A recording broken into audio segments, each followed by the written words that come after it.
Very nice that you are all here. It's very nice outside, so it's a bit less nice to be here in the basement in the dark, but now very much in the dark. My name is Max. I'm the founder of Thunderboom, a non-profit innovation lab for the music industry based in Amsterdam. We try to make sure that new technologies such as AI, AR, and avatars are more well evenly spread throughout the music industry. So we create a lot of live concepts with upcoming artists, like the 95% of the music industry that is not on the main stage here at Primavera. And open source all the tech that we create for that. And I am here with Ian Simon, and he will tell himself what he does. The other 5%, right? Yeah, thanks, Max. I'm Ian. I'm a co-founder of Strangeloop Studios, and we're a multimedia animation and design company based out of Los Angeles, California. Our specialty is concert visuals, so we work with a lot of artists designing the animation and visuals that go behind them on stages, but we also do stage design and all sorts of work in 3D animation and real-time animation. So a lot of crossover with some of the work Max does as well in things like 3D environments, working with avatars and character design, and yeah, work with a lot of headlining artists, but also all sorts of artists, and certainly started working with artists from 0 to 1, and some of our most fun projects exist in that space too. Yeah, that's something that we definitely need to talk about because you really build these long-term relationships, right, with the artists. But before we do that, I'm curious, like who are here? It's very hard to see. Are there any artists? Okay, that is nice. Any, I guess, business, music industry related people? Okay, okay. Any other people who do a similar thing, building live visuals, live concepts?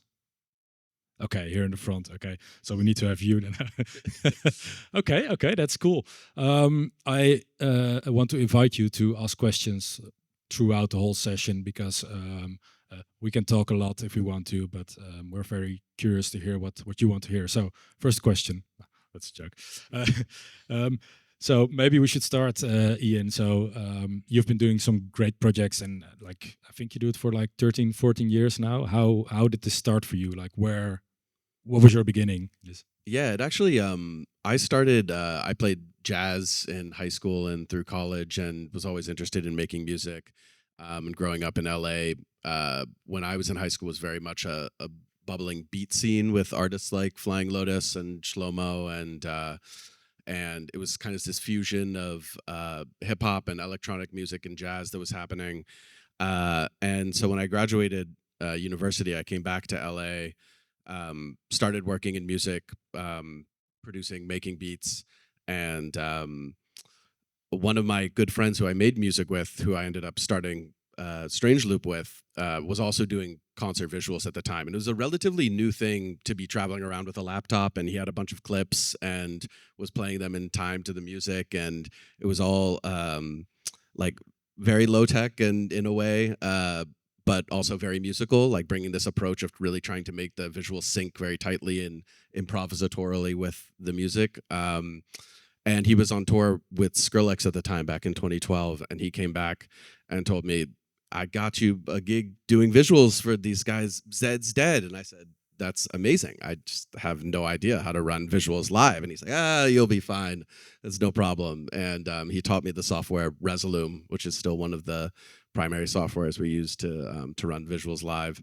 And it actually became a blueprint for the company in some ways. We often started by hiring musicians for the live part of the going on tour, running visuals, because we found it was much easier to teach people how to use the software and how to control visuals live than it was to teach the musical instincts that were actually crucial to the performance component of it.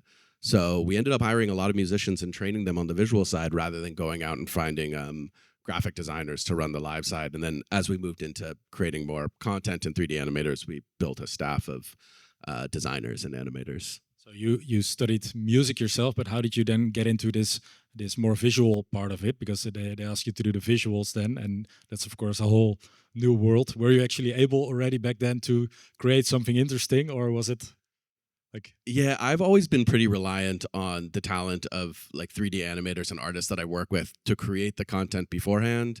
and then I would come take it on the road and run it and like either edit it to the music or run it live alongside the shows. So it's always been very much hand in glove, me working with animators and designers who are talking to the artist, developing the content, figuring out what it should look like, and then figuring out how it actually matches with the music. So I was much more responsible for the second half of it. The first part of talking with the clients, developing the creative direction, and then once it was time to we'd create all of the animation, and then once it was time to actually cut it to the music, that's where I started stepping in. So that was like my bridge between the musical and the visual side of things. Yeah, I was quite surprised to hear because obviously we had a conversation prior to this one, and I've looked you up. I didn't know your name, but I did know a lot of your work, and actually I've used it quite often before in my presentations to share like, hey, this is cool, and want to do something similar. So I was very surprised to hear that your workflow is actually still fairly simple, right? It looks very complex and very tech heavy. Can you maybe tell a little bit more about that? Like, how does this go usually? Because you said Resolume is still a big part. I assume Touch Designer as well, right?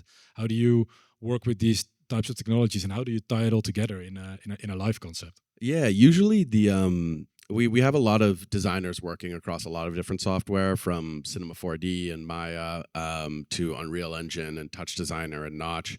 And we usually decide the software as a second step. Like, the first step is figuring out what the creative direction is going to be with the client, and then we choose the software that's best going to be served to execute that vision. So the first step of figuring out the creative with the artist and the client is it can go a lot of different ways. Sometimes they have a really clear vision of what they want, and they outline it in, kind of give us a creative direction. We parrot it back to them to make sure that we're on the same page, and then we start executing out like according to a set list or different visuals per song. Sometimes they've just seen our work before. They don't really know what they want to do, but they've seen our work and they kind of want us to come up with something that they're interested in, which is always fun. Like, I feel like some of our best creative collaborations come from when people have seen our work and know what we do and kind of want to follow that. And sometimes they haven't seen our work, they don't know what they want, and they just know that they need visuals. Like, a manager or someone told them like, oh yeah, you need to get visuals done, talk to these guys. And those ones are the most complicated because often it's trying to like throw a lot of darts at the board and see what resonates. And it's really an iterative process of trying to like figure out the visual language is something we talk about a lot. What's in and what's out. Like, what it resonates with the artist, what feels like it's on brand for them, what feels like it's part of the world that they're trying to build with their performance and with their audience. And from there we start to whittle that down into how each song, like, it's kind of like a playbook for how we would approach each song, and what the key visual forms are. That's what you end up with, like always song to song script almost, like we do this here, do this here. Yeah, exactly. Like, we start with kind of a more general playbook that we can always refer back to, because one thing I've learned over the course of the years, like, the set list is going to change. You can't get too attached to any one particular moment. Like, you kind of have to really fall in love with the overarching idea and feel like the general playbook and like aesthetic realm that you're in is what you're trying to build. And that way, if pieces move around within there, if you need to reapproach something gets scrapped, you need to bring in something new, you can always go back to this, whether it's a deck or it's usually like a collection of imagery and notes that is the overarching playbook that we refer to whenever we're tackling any individual part of the show. Yeah, so it's more about the whole and not the sum of the parts. Yeah, you can really set yourself up for failure by trying to start with each individual piece, because you take out something here and it's like, the entire narrative arc is broken, it doesn't work anymore. So we learned the hard way to not fall in love with any individual piece at the beginning and really try to focus on what our overarching goal aesthetically is going to be. This is really from the perspective of the artist, right? Of the creator. So, do you like listen to the crowd as well? Maybe even during a performance, or like, how do you monitor whether things if you do this at all? Like, do you know what the audience likes and what they don't? And Most of the time, most of the time, no. Like most of the time, you don't know until you bring it out there and see what people respond to. A big part of the reason why Strangeloop was able to grow, we were talking about this a little bit earlier, is we started in 2012, right when the rise of a lot of electronic music was happening. A lot of people on stage DJing without a lot else going on, so they needed visuals. It was also when festivals started loading in big LED walls, and people didn't have visual content yet. So it was a great like moment to be designing visuals and sending people out on the road, so that people just didn't have a logo spinning for 90 minutes behind them, which was kind of the status quo for a while. And so everything was good for the audience. That's what you're saying. Yeah, everything was good at that point. And we have experienced.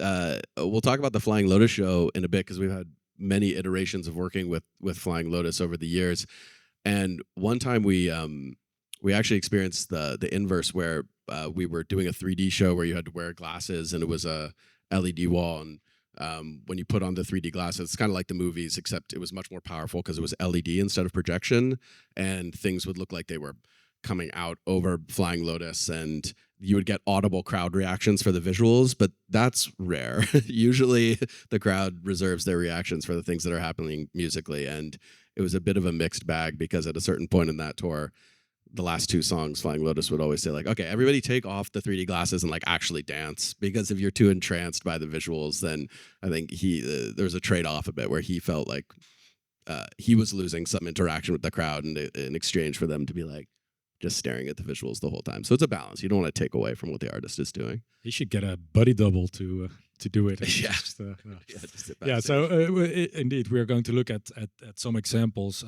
We have two from you, and we compare them to two examples that I have brought along, because I want to dive further into breaking down your creative and also technical process to see like, hey, what can the whole industry learn from this, right? Because the productions there are so big and they look so complex, but I really like the fact that you were talking about, like, hey, it is not that complex. In fact, a lot of people can bring this to their own performances, right? So maybe we should first have a look at the Flying Lotus live show, like the preview. Can you put it on the screen, the first one? Let's see if the computer has an ad blocker.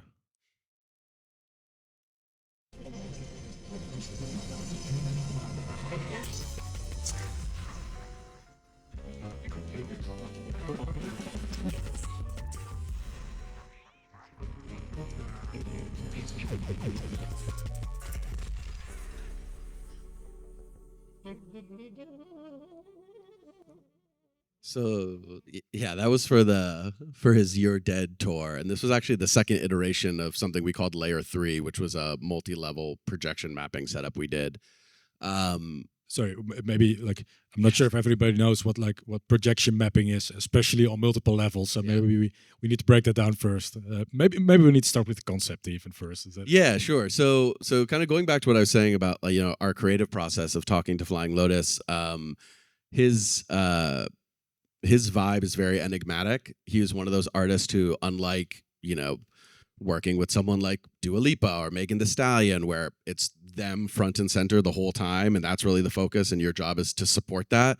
Flying Lotus didn't mind at all. In fact, he preferred blending in and being mixed into the entire gestalt of what was happening on stage. So we were really liberated to create something on stage that would play with the visibility of the artist at all, including sometimes obscuring the artist and focusing purely on the lighting and visuals that were happening. So that was a cool and kind of rare creative opportunity that we started with. We also, for the first iteration of this, did not have a lot of money to play with. So that was a limitation that we had to work with. At the time, projectors were a lot more inexpensive than LED walls to bring into venues. That's kind of changed over the years as the cost of LED walls has come down. You still work with projections as well, or it's always LED? We still work with projections a lot, and we'll see another example on like a pretty high level artist who we use projectors with too. But it's easier now. There was a time where the prohibitive cost of LEDs was much more of a factor than it is now. At this point, a lot of venues already have them pre-installed. In LA, I guess, Yeah, not in the Netherlands. Yeah. Yeah, it depends on the market for sure. But yeah, the idea of projection mapping is essentially taking projectors and carving out an area that you can very specifically decide what's being projected on. And oftentimes, as you saw in this video, it's a 3D surface where you design the content specifically to be mapped to different parts of the 3D physical structure. You use multiple projectors, right? Multiple projectors to hit the different angles, and then you design the content to account for those angles. And for the very first iteration of this, it was super simple. It actually required very little mapping. It was one projector in front of him with a semi-transparent scrim. So when you were projecting on it, the artist behind it was invisible, but there was also a screen behind him that had a projector. And when that projection was lit up and the one in front was off, he was silhouetted and you could actually see through the scrim in front. So it allowed for the layer 3 was, the first layer of projection, the back layer of projection, and then the third layer was actually the performer in the middle. So we got to play with that dimensionality and dynamic. And sometimes it would look like he would disappear completely behind the visuals. And sometimes it would look like he was ensconced in the 3D mesh that was rotating around him. And a lot of bang for your buck, like pretty easy to set up, 2 projectors, 2 scrims, and a lot of creative opportunities. That's so awesome, right? And I mean, this is a big performance, right? These were big venues already, and it's such an easy setup. And of course, another factor that comes into play is light. So not just the projectors, but the surrounding light. How did you deal with that?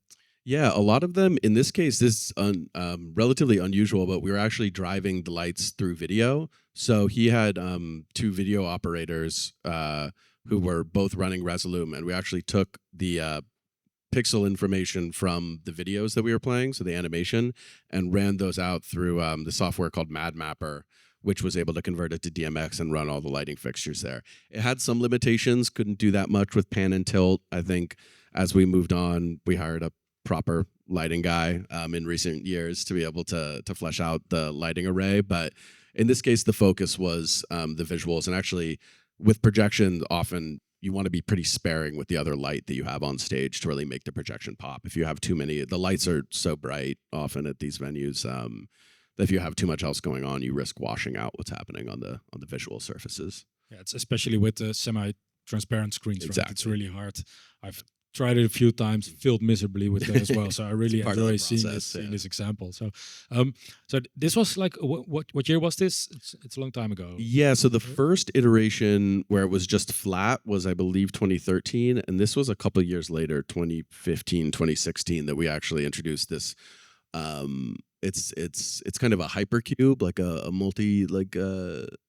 multi-dimensional cube that had more surfaces, and so I think this was 2 projectors in front, 1 behind. So we scaled it up a little bit, but as part of going back to talking about that, the creative playbook we had was something that could translate and grow with the artist, where we had the aesthetic tent poles of what we wanted to do, and we started very simple, but we had in mind, years down the road, what we could do with that same aesthetic playbook if we had the resources, which eventually came through. In theory, you could have created this setup with like 2,000-3,000 euros, right? Just for a few projectors and a few screens. Yeah, especially the first version. This one was like a little more custom fabrication, but still compared to your mom's bed linen. Yeah.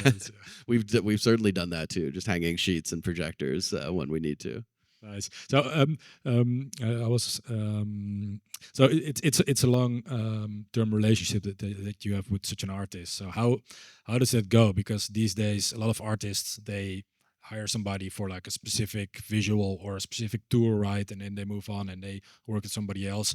I feel like you have a lot of these longer term relationships with these artists. Like, how does that happen?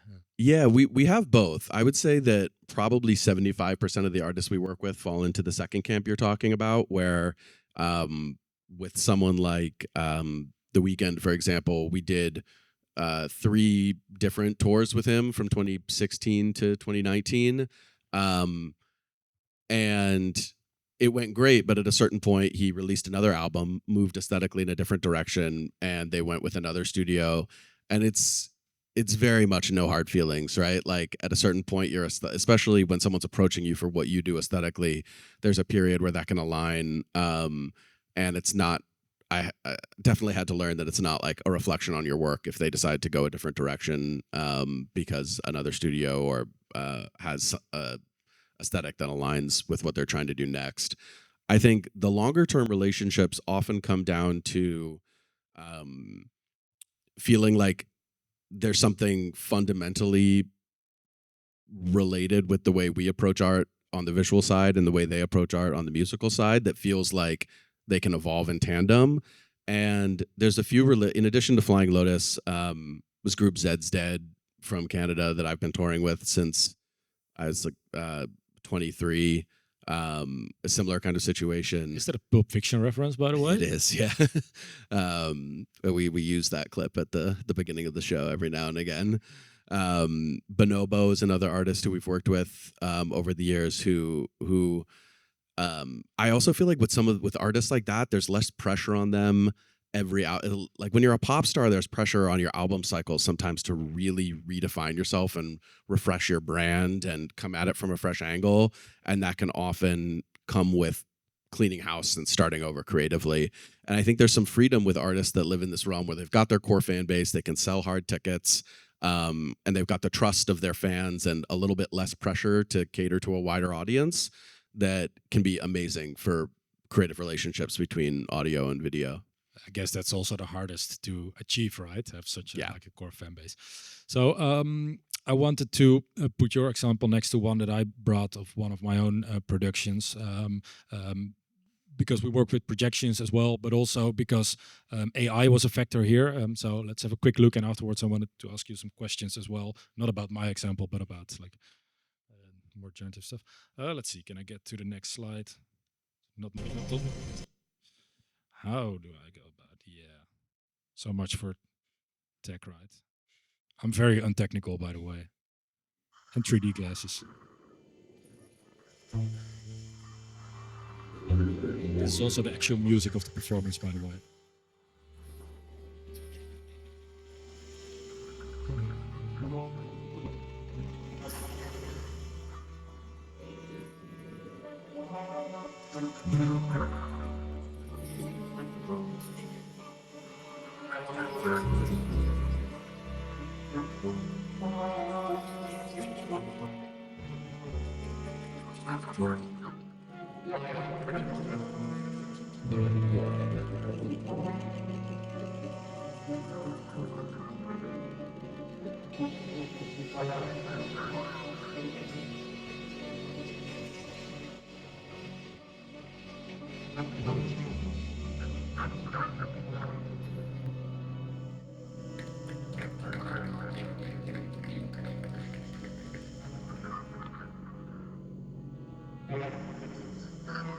Very Hitchcock. Yeah.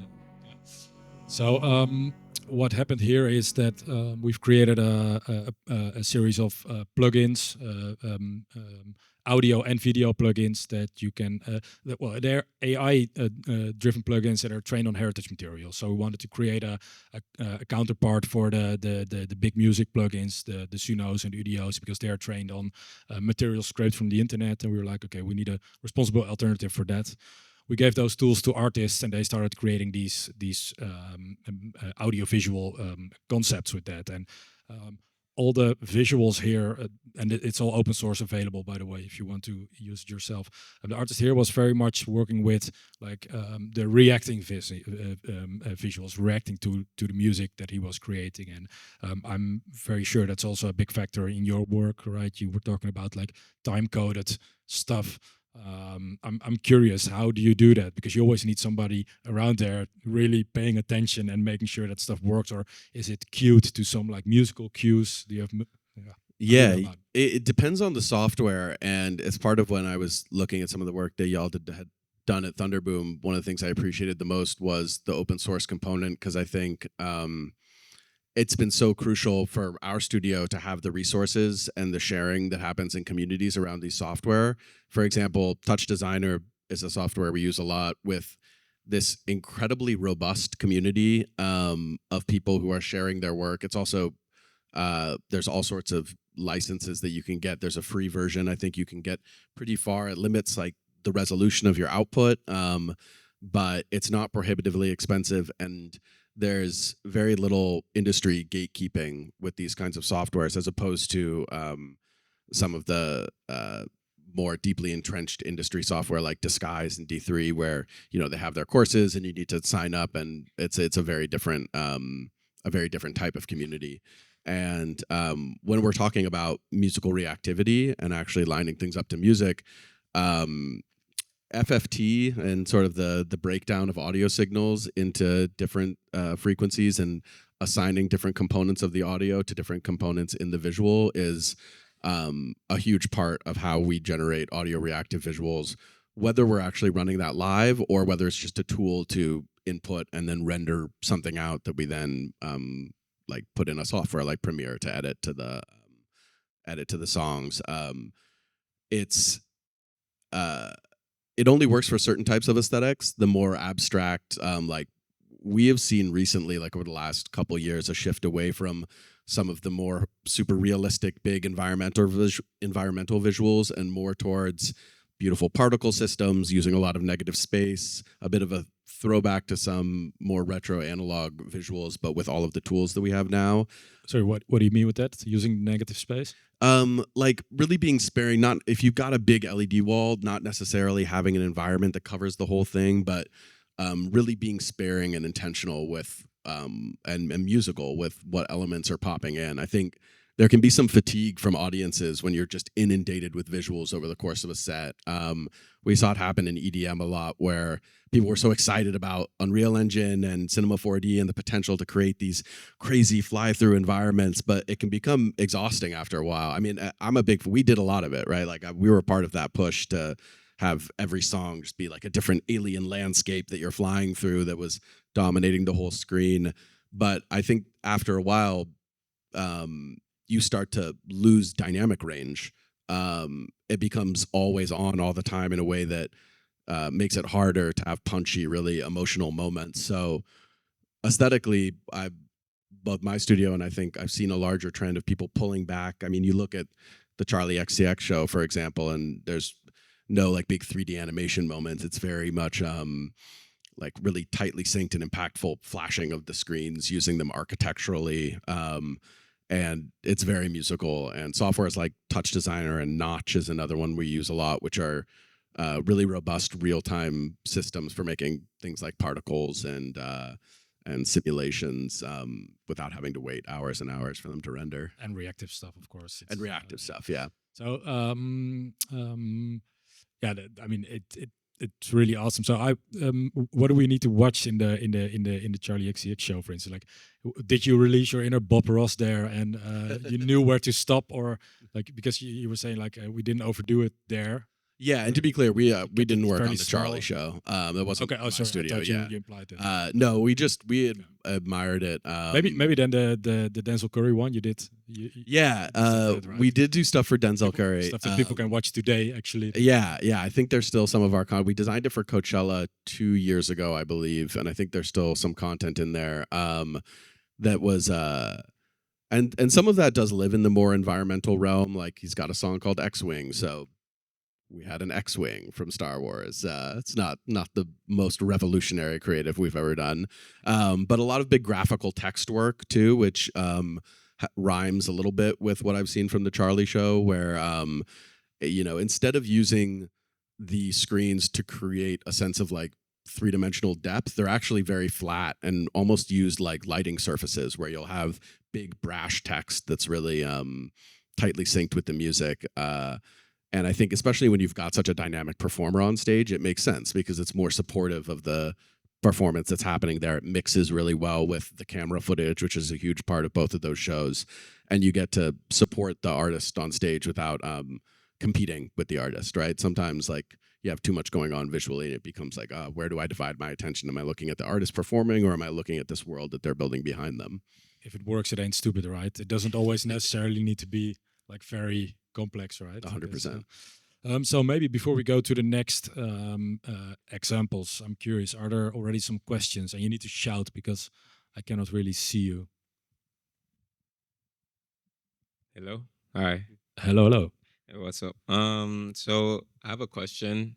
So especially when you're working with like an artist like a Kendrick Lamar, for example, who's very intentional with storytelling, what is that discussion like with the artist, and who's exactly in the room to make those decisions visually on what's behind them? Yeah, it really depends on the artist.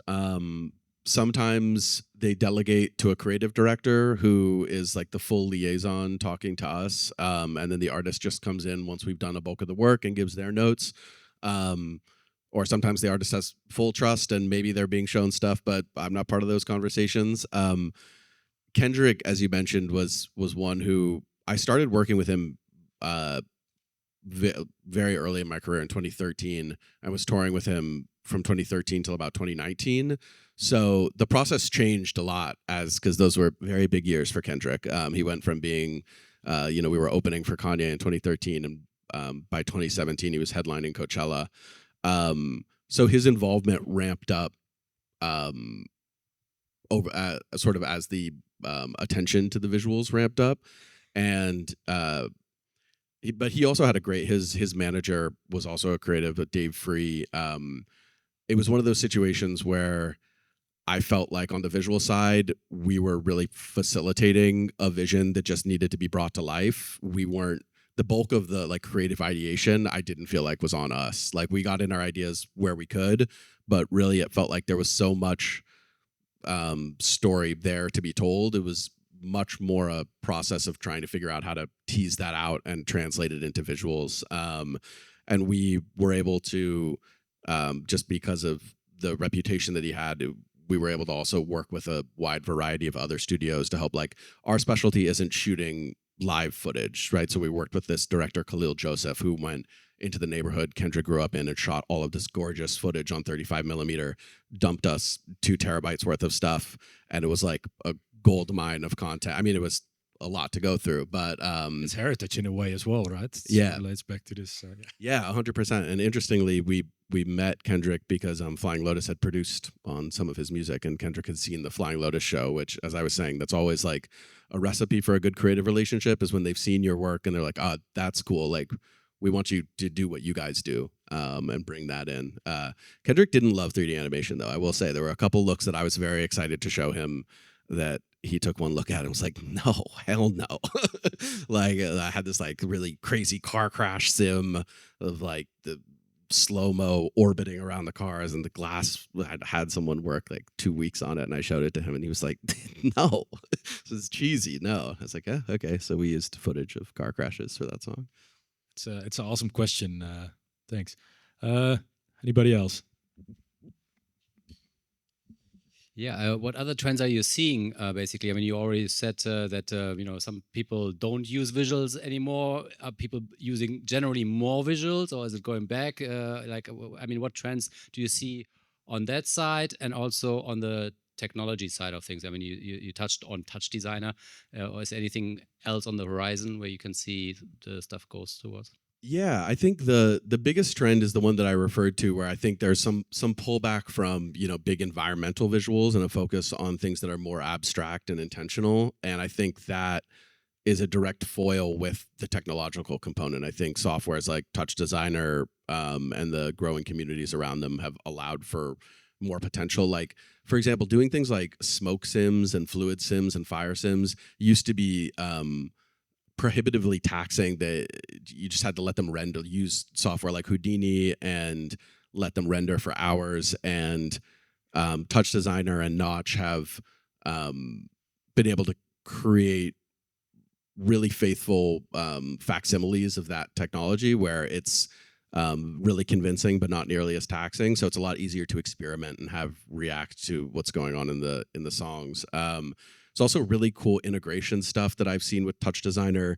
It can spit out a lot of data as well. So let's say you're created something in Touch Designer that's got a real-time spiral that's happening on the screen. You can actually feed out data to a laser software system like Pangolin that can tell the laser to trace what's happening in the visuals. So if something happens musically, it'll affect the visuals, which in turn affect the lasers. Stuff like that is becoming a lot more achievable as people learn the software. And I think you're seeing a lot more integration across departments from lighting, video, laser, SFX as these softwares start to be able to talk to one another more robustly. That's also the hard part, maybe, right? How do you tie it all together, and where do you find the right people to do so? Because you need to be, pretty tech savvy, I guess, to make sure that it all works fluently, doesn't break down in front of 10,000 people. 100%. Yeah, it's what rehearsals Did it ever? are for. I mean, if you build it, it will break. There's almost always a fallback plan for our more ambitious, like, technical. I'm trying to think of a good example. I mean, one thing that we've been trying to create for, I think, like 4 different artists is like a really convincing effect where there's like something will happen in audio or pyro and a big flash will happen and it'll look like all of the LED walls have broken. And we try to achieve that through having really realistic renders of what look like broken LED panels and circuit boards showing through. And I kid you, we've tried this with 4 different artists and never gotten it to a place where it actually looks convincing, and it's gotten scrapped every single time. We tried it with Kendrick. We tried it with someone at EDC this year. And it's just, at some point in the process, it's just really, because if you can't sell that effect, then it's not worth doing at all. It's like, it doesn't look, if it looks cheesy or if you can tell it's visuals, then it's like, this isn't a cool look to be doing. And so the threshold, like the bar that you have to hit, is so high that we've tried, and that's kind of a holy grail. At some point, hopefully, we'll be able to do it, but I don't know. We'll just keep trying. Maybe go like full, I don't know, what is it, The Who, and just break them down for real. Yeah, we might just See see how all it works, practical effects and actually just get someone to spend however many $1 million to just smash some real LED walls. For one time. For yeah, one it show, worked. So I want to move on to some of the next examples and dive a little bit more into the world of avatars and virtual characters, because both you and me, we've started with that a few years ago, right? And well, maybe not on the virtual artist, virtual influencer side. I cannot say that it's been a huge success, talking for myself, but what you've said, it was very hard as well. But avatars play a huge role also in live visuals, right? And maybe we can have a look at the second collaboration you did with The Weeknd, right? Yeah, sure. Let's see. Nope. Yeah, there we are. I feel like a boomer.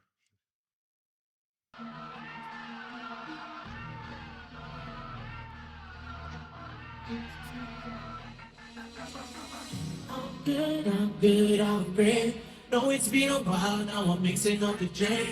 I just need a girl who won't really understand. I just need a girl who won't really understand. I'm good, I'm great. No, it's been a while now, I'm mixing up the drink. I just need a girl who won't really understand. I just need a girl who won't want to understand. I'm just drinking the ball. I knew she had to know. I seen her take down that tequila, down by the leader. I knew I had to beat her. Ooh, she mine. Ooh, girl, bump and grind. Ooh, she mine. Ooh, girl, bump a lot. Angelina, so cool. It's like Angelina, like Selena, as she. Maybe at the end we can watch the full clip. Yeah. I'm taking a broad definition here of avatars. I'm more talking about like virtual representation of artists. I guess it has played a bigger role over time in your work, right? Can you tell a little bit more about that? Elaborate a bit more on what you do with avatars and why you like working. Yeah, for sure. I mean, this show in particular was a really interesting one. That set piece up there was designed by Ez Devlin, who's one of my favorite designers, and I've had the pleasure of working with her on a few shows. This is a far more complicated version of projection mapping. I think there were 8 really big projectors in like out amongst the crowd at Coachella that were doing those tracings and just figuring out the geometries of how to project, how to map onto a 3D surface was really complicated. And their lighting team and design team are all amazing. So the pressure to have something that feels really tightly synced is very high. I think from an Avatar perspective, we did see this, like The Weeknd's a great example of someone who throughout his various album cycles has kind of like reinvented the character that he plays. He had the like big hair for a while. He cut it all off and had the like red jacket and the glasses. I think he's wearing some sort of mask on tour right now. And in our minds as a 3D animation studio, really got our gears turning about, we had worked with the artist Marshmello too, the EDM artist who wears a mask and whose identity was a mystery or a really poorly kept secret for a while. We'd worked with this artist Death Pact, who similarly wears a mask. And we'd also worked with fully virtual artists, like Kazuna Ai is this 3D character from Japan who had hired us to work on her show for her performances. And it got us thinking that this shouldn't just be something that's a like aesthetic option for really big artists who can afford all of those transformations, especially with the technology we're using right now. Like Unreal Engine has so many built-in ways to create and work with characters. And we saw sort of had a hypothesis that a lot of artists, whether they're coming up or established, may have a million different reasons why they wouldn't want to use their own physical appearance to be the brand of their music. Whether it's because they have like a vision of what they should look like as an artist that doesn't reflect what they look like as a person, whether it's they already have an established career and they want to do something that's more experimental, and this can be a kind of heat shield for them to experiment without confusing their fans. And it's just a cool creative opportunity too. And yeah, as you mentioned, I think we built a lot of tools with the anticipation of a lot of artists wanting to use avatars. And I think what we're seeing is even as so much of our consumption of music is digitally mediated and is visual, like so much of our experience now in music happens not just at a live concert, but through our phone screens and through our laptops. There's still something really powerful about connecting with the individual human who's making the music. And I think that's kind of the struggle that we've been navigating as we work with avatars, is like, how do you make it feel like an authentic representation of an artist such that like a fan cares and feels connected to the character, while still doing something cool and creative and virtual at its core? That's really interesting, right? Because people always want to relate to the human, or well, not always. We were talking about, for instance, Hatsune Miku, a virtual artist. Like there's a band, but the artist itself is like fully virtual. But I was talking about the avatars. I wanted to dive a little bit more into the world building aspect as well, because this whole virtual identity progressed, right? And where did it like evolve to? Yeah, this particular project with The Weeknd too was a big lesson for me in world building, working with as Devlin. She sent me a deck before we had a set list, she kind of had the idea for this design, and knew that it would be really reliant on what we were doing in the 3D animation side. And this deck was probably 60 to 80 slides long, just of all sorts of different visual reference. And it was at first very intimidating. Like, what am I supposed to do with this? Like, none of this is 3D animation. Like, this isn't creative direction. Is it? Like, you're not telling me what I'm supposed to do.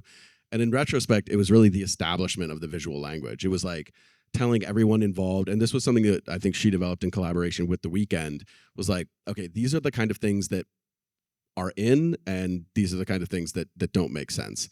And really going the extra mile to establish that visual language, which I think is something that applies to like any artist, even if you're just starting out and you have a limited budget, limited resources. It's worth the time and effort to figure out. It can evolve over time too, right? Like, it's not set in stone. It doesn't need to be the same rules for perpetuity, but it's so useful to be able to have that framework so that when you're presented with any one aspect, you don't have to approach it as an isolated thing, whether it's an album cover, whether it's your concert visuals, whether it's a music video. If you have this framework, this aesthetic language, this world that you've built that you're supposed to live in, I think is incredibly useful for making your entire experience with the musician and the audience feel cohesive. It's about thinking about yourself as a creative concept, more like a total experience than just the music, right? 100%, and figuring out like telling a story and translating a broader idea. Yeah, exactly. Like really creating a world that that makes sense to you as the artist and that you can bring your audience into. And then it's just very practically useful too. Like if you get, often the set list is given to us as visual creators like comically late in the process. Like we've been working on this for months, and it's like, oh, we'll get the set list like a month out. We'll get the set list 2 weeks out, and then it's like a week before we're going into rehearsals, and we don't know what songs they're playing. And I think that would be really insurmountably difficult if we didn't have this larger architecture and framework that's like, okay, we got the set list, boom, like here's the narrative arc that we're trying to take people through. We've already done a lot of that work ahead of time. And it's something that I feel like probably abstractly can be translated to a lot of different aspects of the creative process, not just concert visuals, but it's like the biggest piece of advice I can think of making your work more fulfilling and easier is just doing that legwork ahead of time to build those worlds. You just mentioned, and it's a great bridge to the next thing. Also for upcoming artists playing smaller venues, right? Please think of yourself as a concept. Tell a story. A lot of the artists that I work with, well, they play for audiences like this. I guess like 30 to 100, maybe 1,000 people, right? And they want to do that, but quite often they don't know where to start, and especially on a technical point of view. So we looked at your examples. I didn't know with hindsight, like stuff that you created, but also stuff like the Gorillas or ABBA Voyage, and avatars play such a big role. And we created an avatar system that is also open source and free to use and doesn't collect data, et cetera, to see like, hey, can we translate this to a smaller venue? And I want to... Yes, I want to share one example of that with a Dutch artist called Jan Modaal and his alter ego Jandroid. And he was like, okay, fuck it, if we're going to play with avatars, I'm going to be behind the screen even and let my avatars perform. So we've built in a motion capture module. Just with regular cameras, you can track your own motions and the avatar will move like you. Yeah.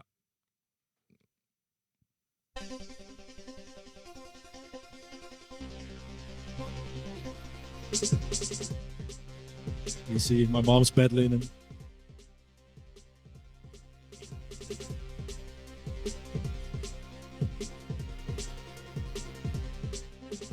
Choose your character.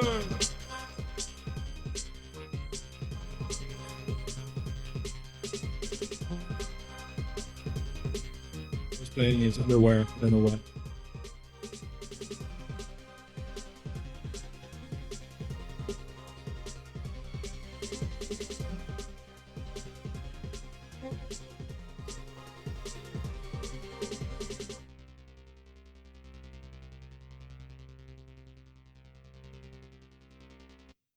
It kind of brings me to the next point that I want to touch upon, and then we go back to some questions. Jan wanted to engage with the audience, right? That was his like creative. I don't know, his creative goal. He wanted to have more interaction while he was playing because he was so busy and concentrated, and that's why he came up with the avatars. And the audience could choose the avatars, and then we would be behind the screens, like picking the avatar. And every avatar had its own repertoire. But this is possible in a small venue, right? But not in a stadium. So how do you make sure that the audience can engage with the artist and with what's happening visually on stage? Like, how do you make them feel part of it? Yeah, it's a really interesting question. I think it really depends on the artist too. Especially like I've seen a lot of really cool technologies, everything from the like wristbands and the I forget the company that creates the wristbands that you can sync with lighting and stuff and feel like you're bringing the audience into the show. Anybody knows the name? They did like Coldplay and YouTube. There's a couple of them now. There's also like a lot of people out there who are trying to build more robust versions of that, things that have like little trackers that can respond to, like, they'll give everyone in the audience a bracelet, and the movement that's happening in the audience will correlate somehow to the, like, it'll send data to the machine that's running visuals, and like if everybody's dancing, there'll be a visual representation of that happening. Like it'll extrude some elements in the content that's happening. And I think those are kind of the more on the nose ways that you can bring the audience in. I think the more traditional way that the lower tech way is probably more narrative driven. I feel like the piece you just showed kind of did both, right? Where it gave like real time like actual character creation and character selection mode, but then also there was some storytelling there with the characters that made the audience feel involved. And I feel like breaking up the visual set so that it doesn't just feel like a movie, but giving time for the audience to like insert themselves into the show is really important. In some of our bigger shows, we've really tried to put a priority on what we call like interstitial moments, where it's also a good time for the performer to go drink some water or change outfits if they need to, but have little interstitial moments that'll happen throughout the show that give some narrative backbone. We did it with Kendrick at Coachella. There was the Kung Fu Kenny little vignettes that we had 3 times throughout the show. And I think it's a great way to pull the audience in because it makes them feel like they're not just seeing like a pre-baked performance that's kind of being thrown at them unilaterally or unidirectionally rather, but it's much more of a dialogue with whoever's in the audience. And then when they come back out to perform, it's almost like you've been given a little extra stake in the show and a little another reason to care and feel invested in where the actual creative's going. I think that's a good reference. I felt like with that live show, that specific one from Kendrick, the live performance was even more of a story than the album was. Right, the album felt more like. Well, I think it was like Damn Right after To Pimp a Butterfly, which was of course very different, and then this Damn came and it felt like more parts again, individual songs, and then you managed to tie it all together in a performance, right? Yeah, and again, I have to like give a lot of credit in that particular instance to Kendrick and his creative team, but yeah. He's also very aware of the crowd. I think on that arena tour, there were some venues where he would play Humble, like basically until the crowd told him to stop. Like he would just run it back and play it 7, 8 times. And you really could hear what parts of the lyrics the crowd knew because he would just at a certain point just drop the mic and let the crowd sing. And it was a good litmus test too for which markets were the most engaged in his music. But it became, I think a lot of the storytelling on To Pimp a Butterfly was baked into that album, and you could like really hear it when you listened to it. And Damn was, maybe if you were to just listen to the album, it had a fair amount of like spoken word interstitial stuff that was happening throughout the album as well, but a lot of that connective tissue was developed for the live show. I have a lot of more questions, but I think we need to ask the audience for some more questions because you probably have good ones as well. Who's first? Don't be shy. Yes, over there. Is there a mic, or otherwise you can use mine or shout? So I manage an artist who is like in that 500 cap market. So budgets are extremely tight with the cost rising with touring, but we're definitely interested in creating more full-on performances, more full-on activation, so to speak, on stage. What cost-effective ways have you seen be effective in that kind of scale?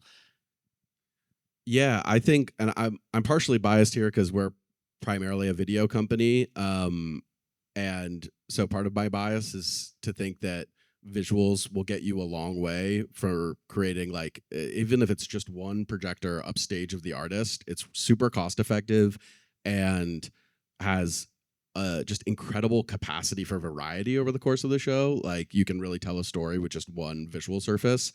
And I was thinking ahead of this talk, like at the risk of potentially, undercutting our ability to charge people a bunch of money, it is genuinely a lot easier. Now, I've seen incredible shows where there isn't even a person at front of house necessarily running the visuals. The artist themselves who makes the music has like, especially if you work in a software like Ableton or any DAW that's linear, learning a software like Premiere or finding someone who knows Premiere and can cut visuals together to the music, that the connectivity between whatever machine is playing the music and whatever machine would be running the visuals has become so simple. Like, even with big shows, sometimes, like, I mean, Bonobo isn't the biggest artist in the world, but he does, big venues, and the technology there is incredibly accessible. It's just MIDI bangs going from Ableton to a software like Resolume, both of which I think are like about $800 for a perpetual license.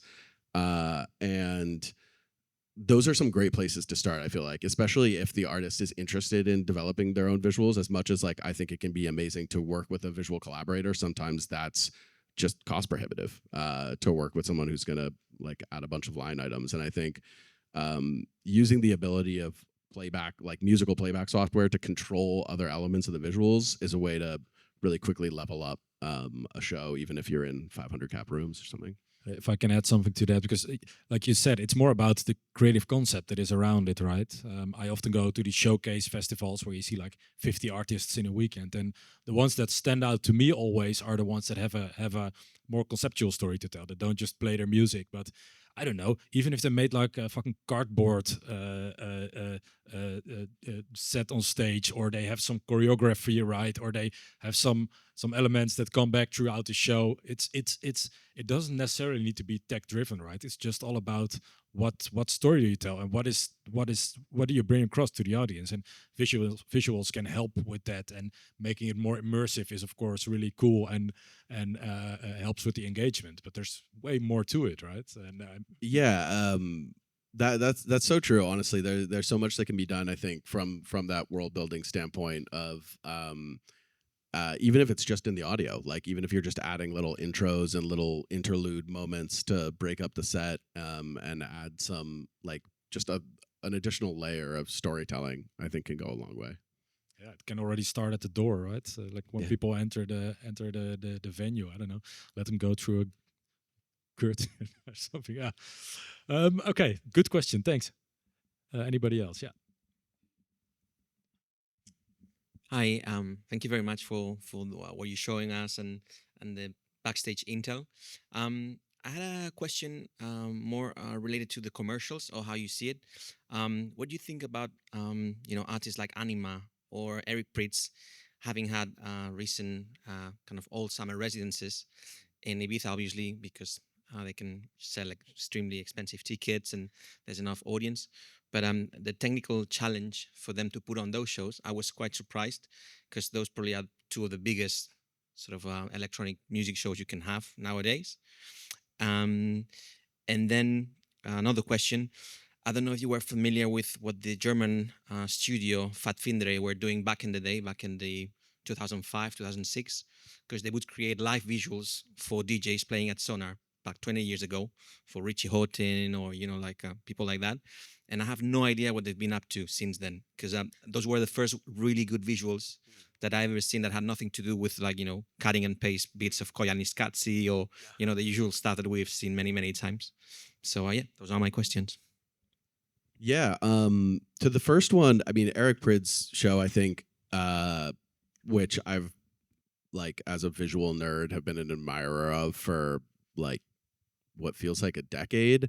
And I know that a big part of that for him is significant investment. Like, he put a lot of money. I don't know specifically, but I know, having seen the output both on, like, the physical build there and with the quality of animators, and he's also managed to, like, retain a lot of talent, which means that he's compensating people well. And I think there's, like, a very holistic, like, that show is just so impactful. I think it's actually pretty different from the Anima show in some ways, which I think the thing people appreciate about the Anima show often is, like, it's very Instagrammable. It's like a lot of very distinct moments that happen over the course of the set. And my impression seeing it was almost like it was kind of one of another after those, which I think is a different approach, but also a very valid approach to world building in its own way. But both of those real super high quality animation and a fair amount of investment there.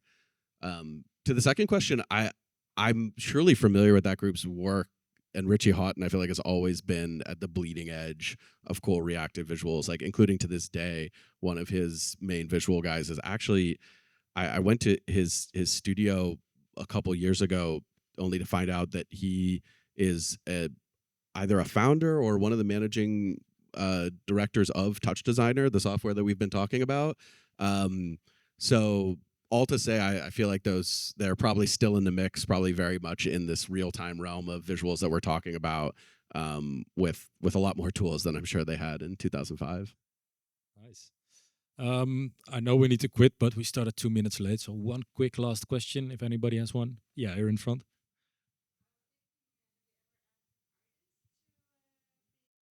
We've definitely done shoots with artists for the visuals, and there's a pretty high rate of cancellation on those. Like, we'll sell them on the idea, and then we get the whole shoot set up, and then the artist doesn't show up, has happened a fair amount of times. But they're often really great. I think the most we were talking about the avatars, creating virtual avatars. That was a really funny moment for us as a studio, because we got to go back to a lot of the artists we were working with and ask them to contribute music to the visuals that we were making and help be behind the avatars, which was a really fun creative experience to be on the other side of that, and be almost looking at it more contemporaneously, like we're trying to do them both at the same time, versus what happens a lot of the time where the music's already done and then we're kind of asked to visually score it, versus actually being part of the creative process. And I think ideally, if you can get to a place with an artist where you feel like you're in lockstep and it feels like